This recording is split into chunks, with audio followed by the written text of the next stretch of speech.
You're listening to the micro version of the Savage Lovecast, www.savagelovecast.com. If you're stuck in a relationship quandary, or if you're looking for sexual harmony, well, there's nothing you can't ask on the Savage Lovecast. They're going to the polls in Alabama today. And the choice is between a former prosecutor who sent men who murdered little girls to jail and a credibly accused sexual predator, alleged, who preyed on little girls, allegedly. Since the prosecutor in this U.S. Senate race, Doug Jones, has a D next to his name, and the alleged sexual predator, Roy Moore, has an R next to his name, and since this is Alabama we are talking about, the accused sexual predator, the alleged child predator, is up 5 points in the polls. The betting markets give Moore an 80% chance of victory. Harry Enton writes at 538, roughly the same chance they gave Hillary Clinton just before the 2016 presidential election. Spoiler, Hillary Clinton did not win the 2016 presidential election, so I guess anything is possible here. Doug Jones, Democrat, could wind up in the U.S. Senate representing blood red Alabama. But it sure looks like Alabama's going to send a guy to the U.S. Senate who was banned from a shopping mall, banned for harassing teenage girls. But it's important to remember that Roy Moore was spectacularly unqualified, unfit to be in the U.S. Senate even before we found out about his history of alleged sexual predation. He calls himself a constitutionalist, but believes there should be a religious test to hold office, something our founding fathers banned. They banned religious tests for office in Article 6 of the Constitution that Moore claims to revere. And Moore doesn't think women should be able to vote or hold office. Moore was removed from the Supreme Court of Alabama twice for violating legitimate orders from higher courts and flouting the rule of law. Oh, and while he was on the Supreme Court, he routinely sided with sexual offenders. He's tough on crime, Trump says, unless you're talking about the crime of rape, and then not so tough. Moore has also said our country was better and that families were stronger under slavery. And he said that, quote, getting rid of every amendment to the U.S. Constitution after the 10th would, quote, solve a lot of problems. The 13th Amendment abolished slavery. The 14th guaranteed equal protection under the law. The 15th gave black men the right to vote. The 19th Amendment gave women, black and white, the right to vote. He thinks they should all be gone, that they caused a lot of problems. All those amendments caused so many problems. That would also mean getting rid of the 22nd Amendment, which limited presidents to 2 terms. And yeah, maybe that one needed to go before our last election because Obama would still be president if he'd been allowed to run for a 3rd term. And not to personalize this too much, but Roy Moore thinks gay people are evil and that same-sex marriage is a threat to children. Not perverts at the mall chasing 14-year-old girls around, married gay couples, they're the threat. And trans people, of course, using the bathroom, a threat to children.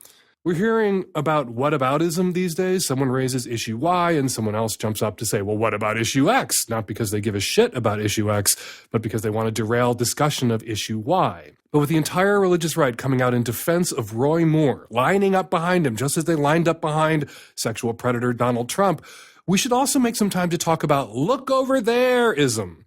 That's what religious conservatives have been doing to queers for decades.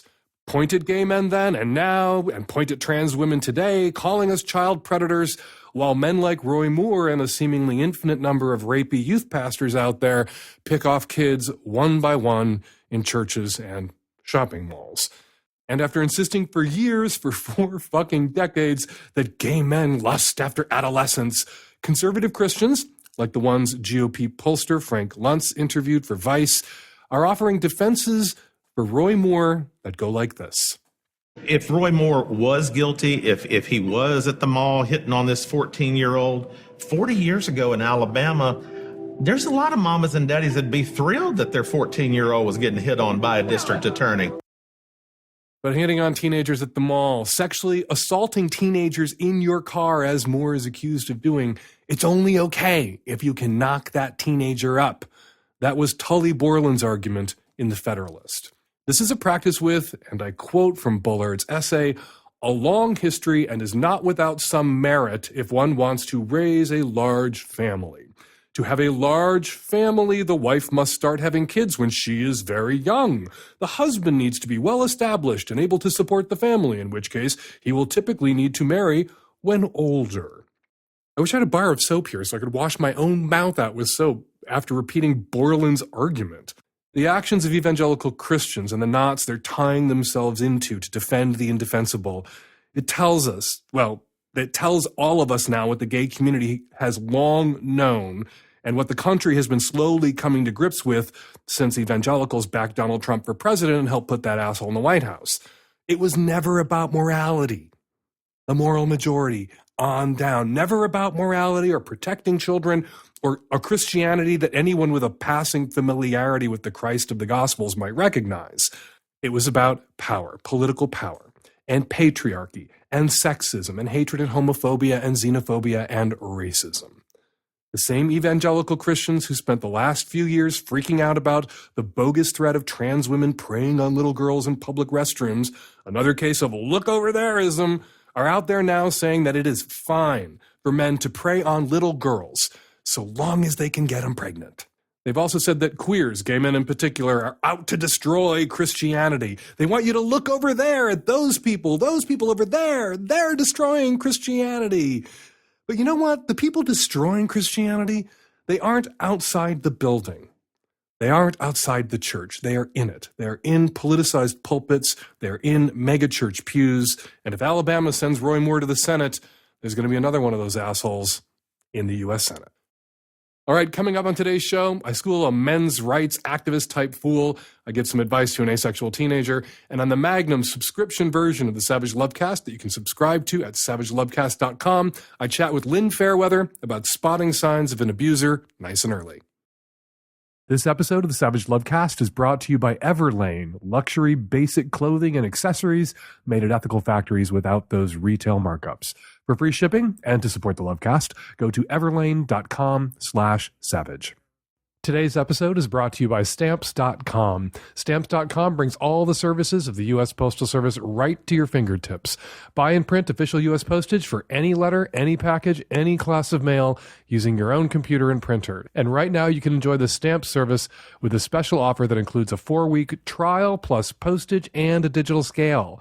Go to Stamps.com, click on the microphone at the top of the homepage, and type in my code SAVAGE. That's Stamps.com, click the mic, enter SAVAGE.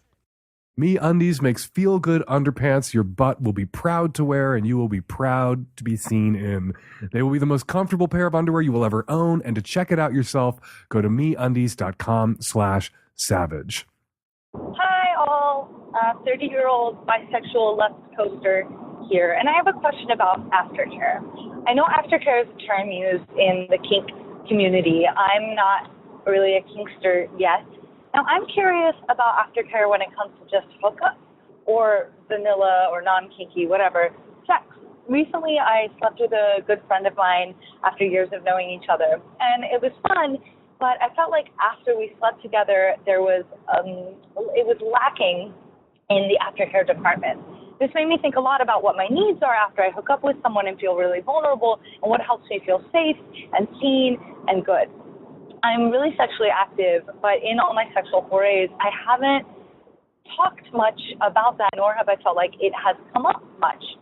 So I'm just wondering if there's sort of a precedent for this, if other people have, how they bring things up like this when you're hooking up with someone for the first time, how you go about saying, hey, after we hook up, it'll feel really good to me if we interact in this way. And the best way to kind of bring those needs up while also honoring that when you hook up with someone, they don't, like, how much do they owe you? How much do they not?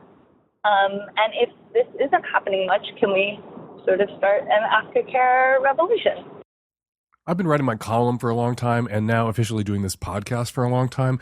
And one of the changes I've noted in sort of the counseling culture, couples counseling culture, psychotherapist culture, psychoanalyst culture, sex and relationship research culture, all these people really coming around on kinky people and kinksters and the kink community and kinky sex, and looking now to kinky people, not just no longer regarding kinky desires as aberrant or sick or perverted or non-normative. We now know that when it comes to human sexuality, deviance is the norm, but looking to the way kinky people and kink culture kind of organize their relationships, negotiate their relationships, and finding things of value there for vanilla types, things like negotiations, things like how kinky people will talk sometimes in great and exhausting detail about what it is that they want to do with a new partner so that everyone's on the same page. So then they can play safely and consensually. And that's something that people, even if you're just going to have vanilla sex, might want to emulate.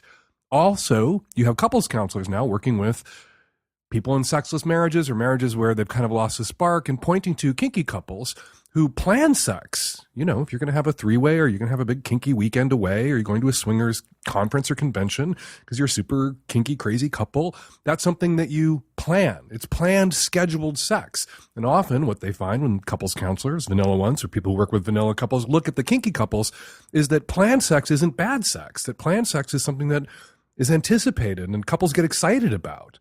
Kinky couples do. And then they wind up having a lot of sex in advance of the planned sex. So you have couples in who are, the spark isn't there. They're not really having sex. And the counselor will say, you should schedule sex. And they're like, oh no, scheduled sex is terrible sex. That's no fun. It has to be spontaneous. But no, look at the kinky people. They're scheduling sex and it's great. And it's real fuel, that schedule, knowing that time is coming. And what they say is that kinky people schedule sex, have sex in anticipation of the scheduled sex, and then have sex in the wake of the scheduled sex. So yeah, scheduled sex, that works. Also, and I think the caller's onto something here, aftercare. That is something that people do in Kinkland. If you're going to do something crazy, bondage and SM-wise, where you are consensually engaging in pain play, impact play, where you're hurting someone or controlling someone or dominating someone, that can stir up a lot of really intense emotions. And then after that, after the kinky sex, after you untie that person, after you bruise that person consensually, you might want to hold that person. Actually, you're obligated to hold that person. That's what aftercare is. You're obligated to have a moment where you connect, where you hug, where you make sure that they're okay, where you check in, where the roles fall away. And you're human beings again, or you're human beings in a different way now, and you take care of them. You engage in aftercare. You cuddle. That also might be something that people out there in vanilla land and hookup land want to adopt. Aftercare. And aftercare isn't only just for kinky people in long-term relationships. Kinky people who get together to play once or once in a while come through with the aftercare if they're good at that kink stuff. And if you don't come through with the aftercare, you're probably not going to be very popular in your kink community and not going to be someone that people want to play with again and again and again. You'll get a reputation for being shitty, for not being good at aftercare. Maybe you're great at the bondage, great at the S&M, but if you can't come through with the aftercare, yeah, it doesn't matter. It doesn't matter how good you are at the rest of it. The aftercare is a very important part of it in Kinkland. But I think sometimes in Kinkland, it's easier for the kinksters to come through with the aftercare because the negotiations that occurred earlier, that occurred before the scene, usually included a conversation about relationship status, about relationship possibilities, whether this was a one-time, a one-off thing, a one-time thing that may lead to an occasional thing, so that the aftercare can't be misinterpreted. So that that intimacy and that connection that you feel in the aftercare isn't going to be interpreted by either party as the establishment of an emotional connection that indicates that there is a relationship now, or a different kind of relationship now, or the depth of feeling now that means you're moving toward a relationship. Because you've had a conversation about what kind of relationship you're going to have, usually, during the negotiations about what kind of sex you're about to have. The problem for a lot of people who have vanilla hookups after the sex, after that intimacy, is that if you cuddle, if you are kind and decent and attentive and caring, that one or the other or both may misinterpret that as, I want to be your boyfriend, I want to be your girlfriend, I want to get serious about you. And if you're not both on the same page about that yet, one or the other or both may misinterpret that kindness and that compassion as an opening, as an invitation, as a commitment to at least possibly committing more seriously down the road. And if you're not interested in seeing this person again, if you're not interested in having a relationship with this one person, maybe you want to see them again, but you're not interested in anything serious, if you come through with tenderness after the hookup, you may worry that they're going to misinterpret that, and vice versa. So I really don't think you're going to have a revolution. I would totally support this revolution. I think it's a great idea to have an aftercare revolution in vanilla hookup land, but I don't think you can have that aftercare revolution until you have the negotiation revolution. All too often, people get to consent, straight people, and they stop talking, or an opposite sex couple. They get to consent. We are going to have sex, and they stop all negotiations because what's going to happen next is assumed. It's PIV intercourse. That's what straight sex is. That's why so much straight sex is lousy and limited, because straight people don't negotiate because they don't have to. Two dudes go to bed together. There's two dicks. Who's going to do what to whom? You can't get to consent and stop talking. You get to consent and you keep talking about what's going to happen. Same thing in Kinkland. You get to consent and what's going to happen? Who's going to do what to who is something you have to negotiate. And in those negotiations, you have better understanding about what you mean to each other and what's possible. And unless straight people in vanilla hookup land begin to have more complicated and sort of open-ended conversations and negotiations about consent and about sex and what's going to happen, they're not going to understand what's possible, what they might mean to each other coming out of this event. And then they'll feel inhibited coming through with the aftercare afterwards for fear that the aftercare, that tenderness and intimacy offered, may be misinterpreted as a promise for another hookup or for a relationship, a promise you don't want to make, or a promise you may not be ready to make, a promise you may never want to make because you don't want a relationship, period, or don't want a relationship with this person as much as you enjoyed the sex. And that can lead people to not come through with the aftercare for fear of leading someone on and hurting their feelings. So you hook up with somebody after the sex, it's kind of cold, and you retreat to your separate corners and you get dressed and you leave and you feel hurt because there was no tenderness in the wake of the sex. Let's say there's aftercare and you come through with the aftercare and that person misinterprets the aftercare and the tenderness in the moment as, hey, I might be really interested in you emotionally, romantically. I felt a real connection. And if that person misinterprets it that way, they will be hurt when they come at you for another hookup or a date and you have to shut that down because you didn't want that. You wanted to be kind and tender and hold them in the wake of the sex, but you didn't want to. You wanted to be kind and tender and hold them after the sex, but you didn't promise them anything. So, yes, an aftercare revolution, but there needs to be a negotiation revolution and an understanding before the hookup about what's possible after the hookup so that people cannot feel inhibited about coming through with that kind of tenderness and that kind of aftercare.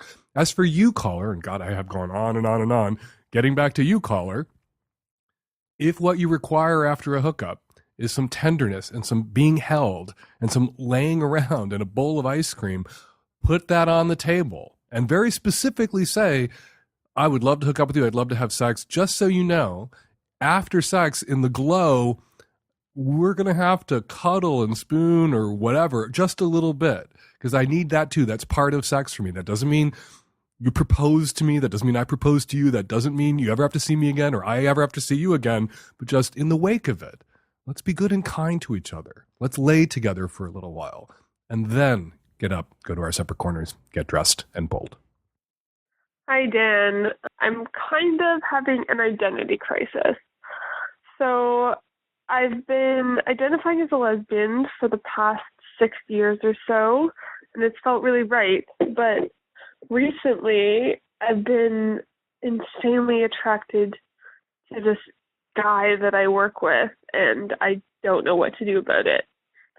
I just fantasize about him going down on me in the stairwell, and I'm just kind of losing my mind. But there's a catch, because if anything were to come to fruition, I just don't want anything to do with his dick.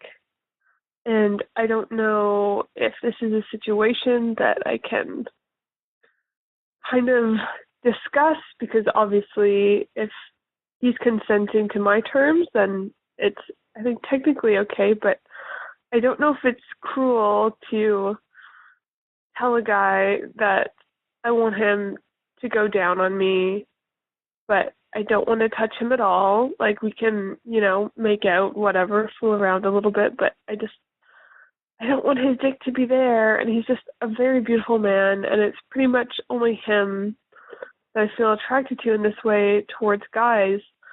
But I don't know if this is just a thing of me being, I don't know. I would just love your input. There is nothing cruel about hitting on a guy. There's nothing cruel about laying out for him what you would be comfortable with and what you would not be comfortable with. There's nothing cruel about allowing someone who wants to eat your pussy or suck your dick to eat your pussy or suck your dick on your terms. Head over to Craigslist. Look at the Men Seeking Men ads. You will find many, many, many many men-seeking men ads from straight or straight-identified guys in straight relationships who are seeking gay men who want nothing more than to get on their knees and suck some straight guy off without any reciprocity. It's literally called no recip. Because that's what turns them on, because they enjoy that. They want to be used in that way. They want to serve in that way. Maybe the guy getting blown, the straight guy whose dick is in the mouth of another man, will be comfortable with the dude blowing him, pulling out his own dick and jacking off. He doesn't want to touch his dick. Maybe he doesn't even want to let him take his dick out. If the gay guy is into kind of dom sub service like that and can jack off about it later and really enjoy it, Yahtzee, everybody wins. Everybody's happy. I don't know this guy at your workplace. I don't know what he would want to do. I don't know what he's into. But it's possible that rolling around a little making out and then just orally servicing this hot dyke from work might be something that he would really enjoy doing. He is the only person who knows what the answer to this proposed scenario might be, to this question, to the question you want to put to him. And you have to then respect his desires. If he doesn't want to do it, if he doesn't desire this, if it's not enough for him, if being with a woman who wouldn't want to see or touch his dick makes him feel bad, or it sounds like a sexual encounter that there would be nothing in it for him and he wouldn't enjoy, then he doesn't have to do it. Eating your pussy is a completely opt-in proposition. But if he does want to do it, you can, without guilt, let him do it. And there's nothing cruel. There's nothing cruel about allowing someone to do with you something that they might enjoy. Now, someone might look at that, the bean counters out there, or there are a lot of bean counters who look at different people's sexual arrangements or agreements and read unfairness or cheating or cruelty into shit that isn't theirs to read unfairness or cruelty into. Someone might look at that and go, well, that's not fair, because you're getting your pussy eating, you're getting oral sex, and he's getting nothing. That's not fair. That's not fair. Well, if he enjoys it, if it gets him off, even if he has to jack off about it later, then it was fair. There was something in it for him. But you know what? You're asking the wrong dick-having person right now. This question, the person to put this question to is him. Provided, of course, there's not a power imbalance in your workplace, that you're not his supervisor, that he won't feel coerced in any way, and you won't lose your job. Provided all of that. If you guys are equal colleagues and your workplace allows for workplace romances or workplace hookups, and it's not going to be a problem, I say go for it. You want to look good in your underwear and be comfortable, right? But that perfect balance between looking good and being comfy, that's hard to find. You don't have to sacrifice style or comfort, though. Check out MeUndies.com and find the best pair of underwear in the world just right for you. MeUndies will be the most comfortable pair of underwear you will own, made from sustainably sourced, naturally soft fabric that is 3 times softer than cotton. Ultimate feel-good undies for you when you want to feel naked, not be naked. For the fellas, MeUndies diamond-seamed pouch cradles your jewels and gives your stuff the support it needs without feeling too tight. And ladies love the soft, eco-friendly fabric, right, Nancy? Nancy is nodding her head enthusiastically. She got herself a monthly subscription. They send her new underpants every month, and she gives out a little girly squeal when they arrive. Or so I am told. Nancy and I don't actually live together, so I'm not there when her packages come, but they come. Right now, MeUndies has an exclusive offer just for my listeners. Get 20% off your first pair and free shipping. And MeUndies is so sure you will love their underwear, they even offer a 100% satisfaction guarantee. You order a pair, and if you don't love your first pair, get a full refund. It's so worth a try. 20% off, free shipping, and 100% satisfaction guarantee. Get on it, people, and it helps us here at the Lovecast if you do. So, to get your 20% off, free shipping, and their 100% satisfaction guarantee, and the best and softest underwear you will ever own, and support the Lovecast, go to MeUndies.com/savage. That's MeUndies.com/savage. This is a limited time offer. Start wearing the best underwear of your life. Go to MeUndies.com/savage right now. Hello, this is a call with regard to episode 577, where Dan said that men shouldn't sleep with women who are blackout drunk. How about we say people shouldn't sleep with people that are blackout drunk and dispense with the uneven applications of these things? On the one hand, you have people who are on the progressive side that fight for equality and want women and men to be treated equally. And then on the other hand, you have things like this where there's a double standard and it's only women that shouldn't be slept with and it's always the man's fault. So how about we have a little egalitarianism with regard to this. I think we could dispense with the uneven side of things. Once we lived in a world where women were no likelier to be raped by men than men were likely to be raped by women, but we live in a world where women are preyed upon, where women are sexually assaulted, where women are raped, and where the overwhelming majority of sexual assaults and rapes are men sexually assaulting and raping women. So when we talk about rape and sexual assault, of course we're going to frame it in that way. The people out there who are getting women blackout drunk intentionally, swing by a frat party sometime.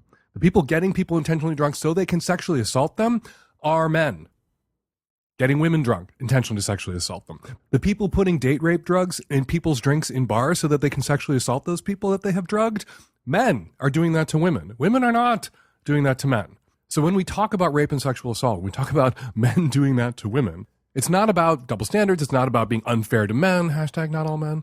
It is about acknowledging, recognizing the reality of sexual violence, which is overwhelmingly men on women.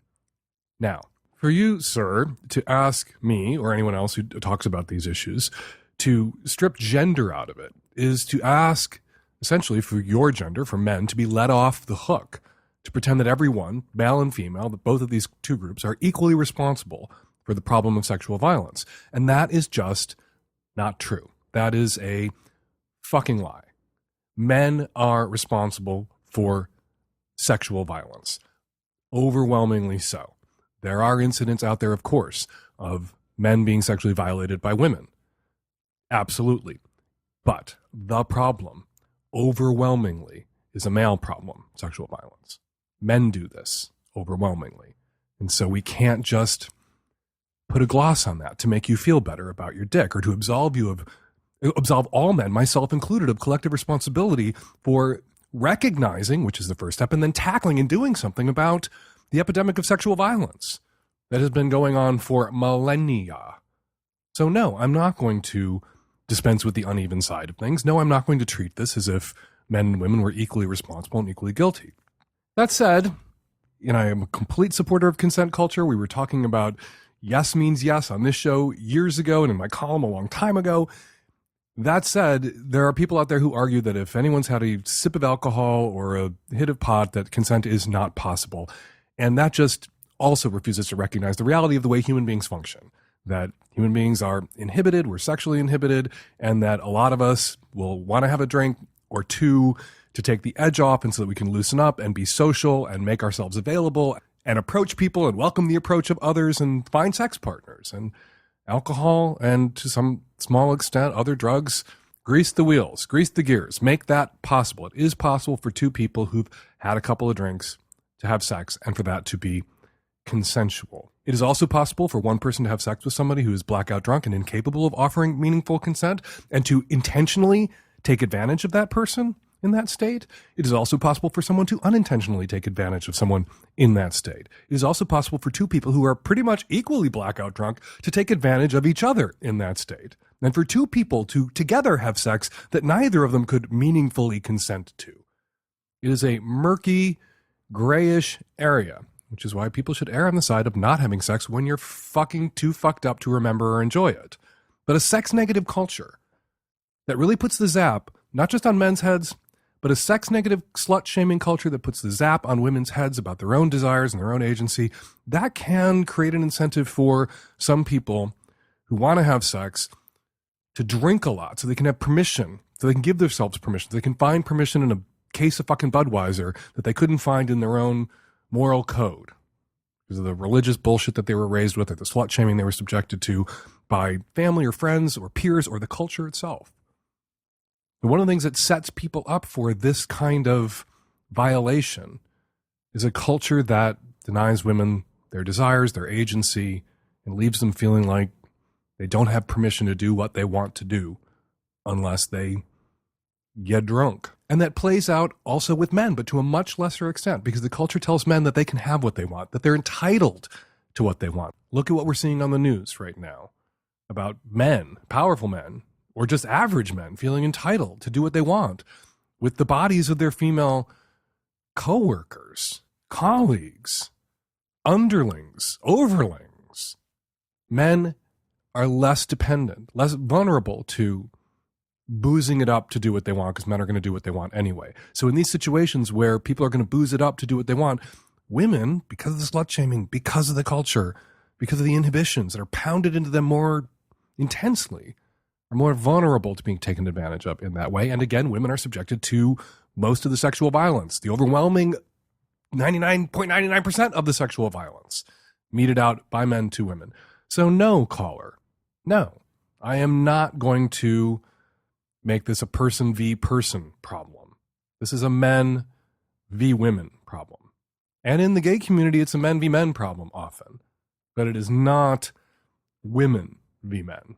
Women are the victims, almost invariably, of sexual violence at the hands of men. I'm not going to pretend that this is an even Steven thing, because that is a bullshit lie pushed by men who want not to do something about sexual violence, but to be let off the hook for it. The holidays are almost here and things are starting to get really hectic, but you can decompress your life by using Stamps.com to do all your holiday mailing.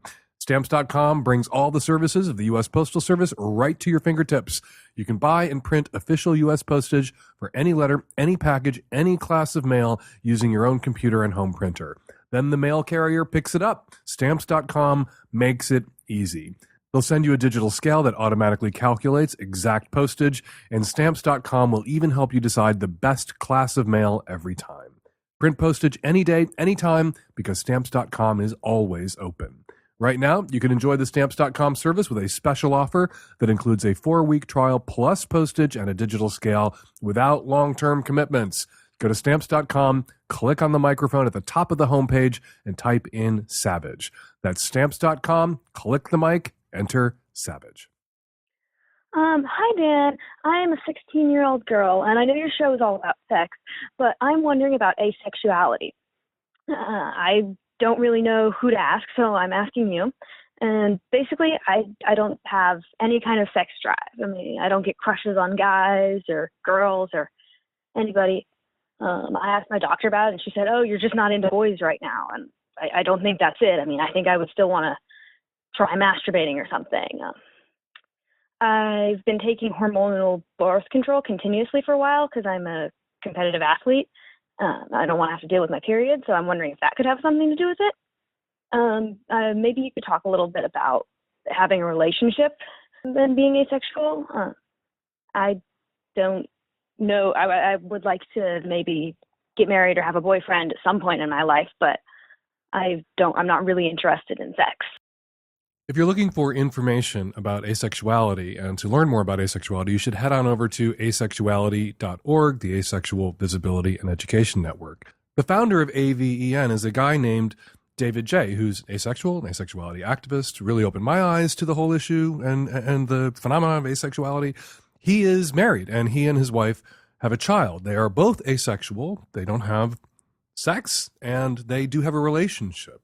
Asexuality doesn't mean necessarily that you aren't interested in intimacy or connection or a partnership. You're just not into or interested in sex to varying degrees. Asexuality, as everything is these days, is a spectrum, and people fall at different points along that spectrum. And some asexual people do engage in sex occasionally. Some asexual people masturbate. Some don't. Go to asexuality.org, caller, to learn more. I think, however, you also might want to keep an open mind. I got a letter this morning from a woman who says that for many years she identified as and believed herself to be asexual, and then she met someone and really, really connected with this person, and they began to have sex, and suddenly she was really into sex, and now she identifies as a demisexual, which is a person who can't feel sexual attraction or desire in the absence of a strong, intense emotional connection. So you don't know what's possible for you, particularly at your age. You have your life ahead of you. And if you are taking hormonal birth control and enough of it to suppress your period, that can also inhibit your libido. That can also impact your libido. I would recommend, if you're curious about figuring yourself out, if not now, but at some point in the future, going off birth control, going off hormonal birth control, if that's possible for you medically. Of course, you should talk to your doctor. There are other reasons besides birth control that people will take hormonal birth control. Maybe you have other medical issues. Please talk to your doctor. Don't just stop taking these pills on my recommendation alone. But some people find that their libido is suppressed on hormonal birth control, and then they go off it and it kicks into gear, or it morphs into something different, that they're attracted to a different type of person off hormonal birth control. So you are really young. You are only 16 years old. There's plenty of time for you to work through this and figure it out. There is no rush, and there is nothing wrong with you right now.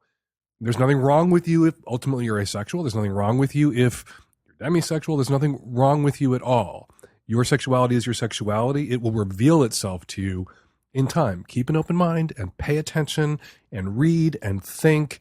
And you don't necessarily have to commit to any one identity or commit to one identity permanently. Like the person who wrote me today, who said that for many years identified as asexual, their body revealed something different to them, and now they identify as demisexual. The labels are out there to assist us in understanding ourselves and also communicating who we are to others.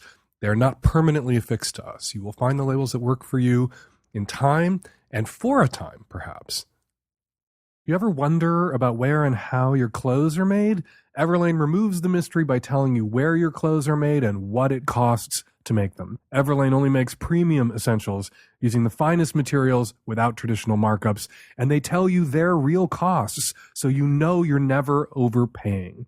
Everlane wants you to know what you're paying for and why. They are radically transparent about every step in their process, from the materials they use to the ethical factories they work with. Because Everlane sells directly to you, their prices are 30 to 50% lower than traditional retailers. Everlane's clothes look better, cost less, and last longer. Essentials like their Cotton Crew t-shirt are exactly what they should be: simple, stylish, and made from quality materials. And my husband, the clothes horse in the family, can really rock that cashmere crew like no one else. Everlane's timeless essentials are just what you're looking for. No frills, just quality. And right now, you get free shipping on your first order when you go to everlane.com/savage. That's everlane.com/savage, everlane.com/savage. Hi. So my husband and I live in a big coastal city. I'm in my late 20s. He's in his early 30s, and I'm expecting a baby. We both work full time and will continue to do so after the baby's born. And we make about the same amount of money, but I make a bit more. And one of the many things I love about him is that he's really progressive when it comes to gender equity, and that comes through in the ways that he thinks about a lot of things: our careers, our sex life, the way we argue, etc. I know that he's got a lot of respect for me, and it goes both ways. But he just doesn't seem to care or notice when the house is a pigsty. He leaves his clothes and shoes all over the place. He doesn't put his breakfast dishes in the sink, let alone wash them after using them. He never sweeps the floor or wipes down the surfaces. He does some things around the house, but mostly I have to ask him to do it. And the thing is, I truly believe that he's not just waiting for me to do these chores. He just really doesn't care that much if they get done at all. I recently read a statistic that said that men in hetero relationships perceive that they are doing their fair share when they contribute just 36% of the work at home. I've brought this idea up with my husband before, and he gets pretty defensive when I do. He starts to list all the chores he's done recently, and he refuses to believe that he could be a part of that statistic of men overestimating how much they actually do around the house. I know that I could just forget about it or try to let this place become even more of a mess, and he wouldn't say a word. He'd continue on totally happily, but I'd be miserable because I hate having a big mess around me all the time. So I have to handle it myself and nag him to help out. So my question is, how do I address this problem without breeding defensiveness or resentment? And how do I make sure that I'm not bringing a kid into a home that implicitly or not so implicitly values his leisure time more than it does mine? I would be so ecstatic if my husband did 36% of the chores around the house. If my husband could wipe down a surface. And he does sometimes. Maybe he does like 22%, but my God, 36%. I am married to he's not filthy, but he's a little messy, and he like your husband. He doesn't see things that I see. Rips open a package of something, like the dog food. There's that thing you tear across the top. And as soon as it's torn off the bag, his hand opens and it floats down to wherever it's going to land. And as far as Terry is concerned, it does not exist anymore. He cannot see it. I have to pick it up and put it in the garbage. This is a price of admission I am willing to pay. He takes care of the laundry. I haven't washed my own underpants in 20 years. It's awesome. He takes care of the car. I don't have to think about it. I don't know how to drive, so it's a good thing he wants to take care of the car because I wouldn't know what to do with it. There are big things he does, but I do all the little things. The putting the shoes, the picking up the 10 pairs of shoes from around the bed in our bedroom and throwing them back in the closet. That's my job. Those shoes are invisible to him. Even as he stumbles over them in the dark to get to the bathroom in the middle of the night, he doesn't see them and doesn't remember them in the morning when he stumbles back over them in the morning when he gets out of bed. I move them. The price of admission I am willing to pay. If you are unwilling to pay this price of admission, to do more of the housework, and it's unfortunate that also it can break out along gendered lines in heterosexual relationships. In gay relationships, we don't have that gender default setting around chores. We also don't have that kind of gendered self-consciousness or resentment. I don't feel like I'm betraying my women's studies professor when I do more of the housework and the cleaning up than Terry does. Literally mopped the floors this weekend. It didn't feel like my gender study professor was going to burst out of the closet and scold me for it. You might feel that way. So what do? Well, you marry somebody else. Too late. You're having a baby with this man. You have two incomes. You're both going to continue to make money.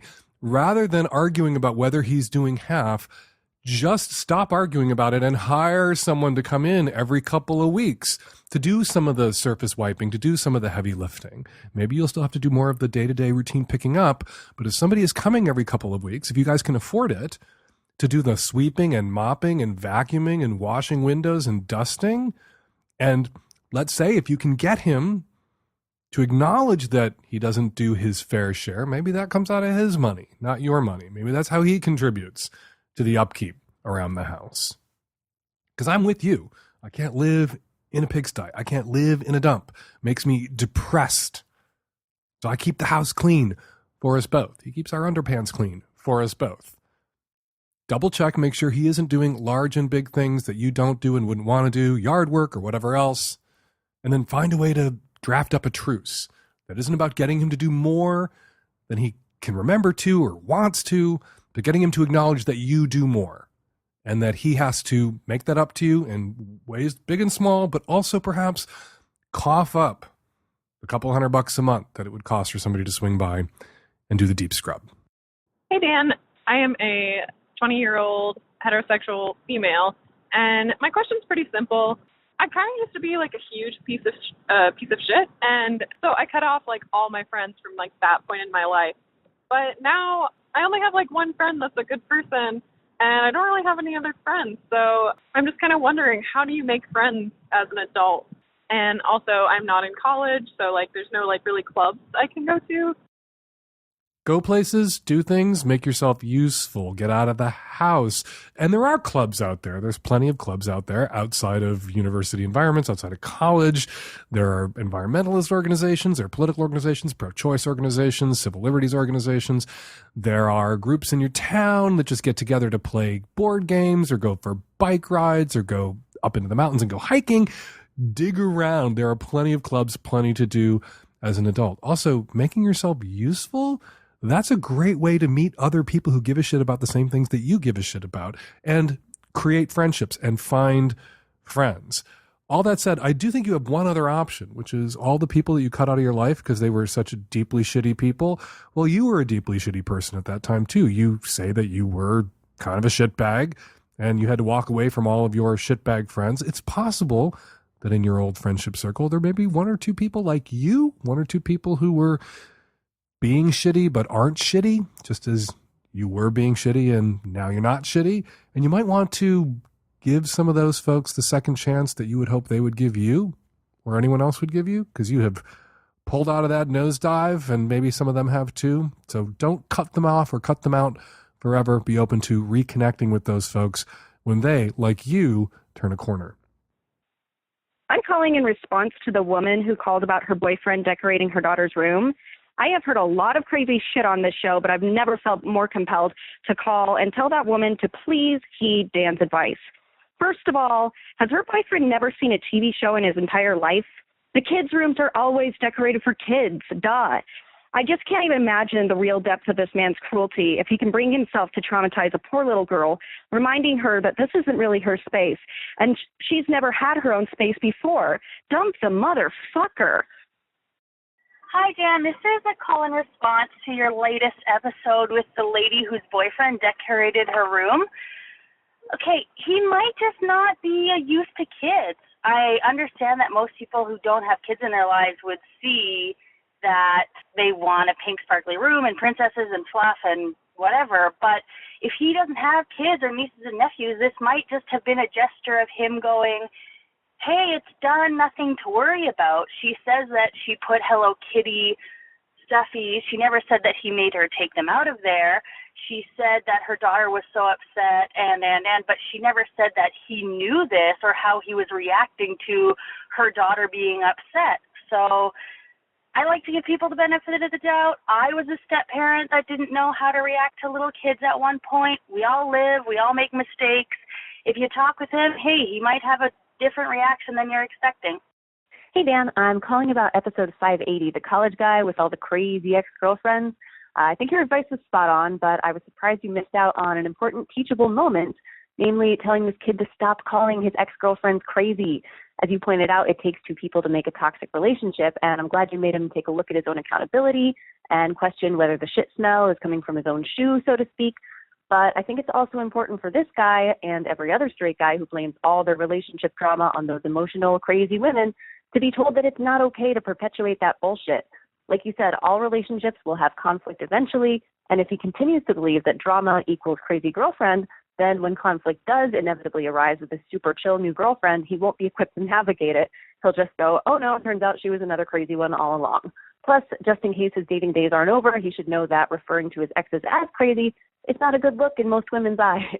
All right, we're not going to leave it there, not quite yet, because we want to rattle off a few gift suggestions for the holiday season. You can give the gift of the Magnum edition of the Savage Lovecast by going to savagelovecast.com and clicking on gift. You can send the Magnum edition, no ads, twice as long Savage Lovecast to the Savage Lovecast fan on your list, or get one for yourself. You can also get Impeach the Motherfucker Already gear, hats, t-shirts, mugs, lapel pins, stickers at www.itmfa.org. All proceeds benefit the American Civil Liberties Union, Planned Parenthood, and the International Refugee Assistance Project. We have so far been able to donate $200,000 to those organizations, and we're looking forward to donating even more as we all continue to fight Trump. And the Republican National Committee is selling a solid urine gold yellow Christmas tree ornament with Trump's face on it. I wouldn't recommend purchasing it, but if your dad's a Trump fan and you want to get him a pee joke without letting him in on that joke, you can go to the RNC and you can order that Trump ornament for your dad. But for people on your list who are smart and sane, you can give them